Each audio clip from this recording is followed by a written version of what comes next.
18 तास तिला चायनामध्ये शंघाय एअरपोर्ट वरती चायनाच्या अथॉरिटीजनी, चायनाच्या सरकारनी तिला दाबून ठेवलं होतं. का?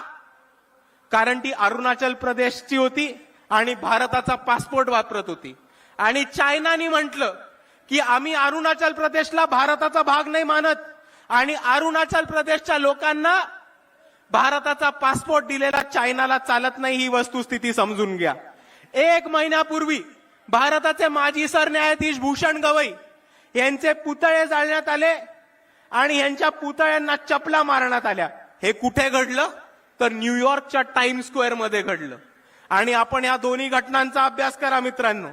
जेव्हा त्या अरुणाचल महिलेला सांगतात की तुमचा भारताचा पासपोर्ट चालत नाही आणि चायना अरुणाचल प्रदेशला भारताचा भाग मानत नाही, आणि जेव्हा सरन्यायाधीश भूषण गवईंचे पुतळे जाळले जातात आणि त्यांच्या पुतळ्यांना चपला मारल्या जातात, तेव्हा तो फक्त एका महिलेचा किंवा भूषण गवईंचा अपमान नाहीये.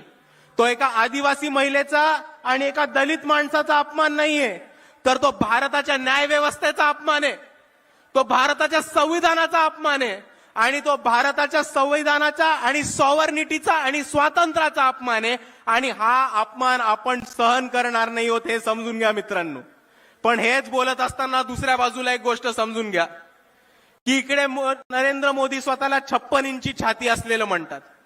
अमित शहा स्वतःला खंबीर खमक असे गृहमंत्री म्हणतात. पण हे दोघं सत्तेत असताना आज चायना अरुणाचल प्रदेशला भारताचा भाग मानत नाही आणि भारताच्या सरन्यायाधीशच्या पुतळ्याला चपला USA मध्ये मारल्या जातात. आणि म्हणून मी अमित शहा आणि नरेंद्र मोदींना आवाहन करतो की जर तुमची छाती खरंच 56 इंची असेल, जर तुम्ही खरंच खंबीर हिम्मतवाले आणि डरपोक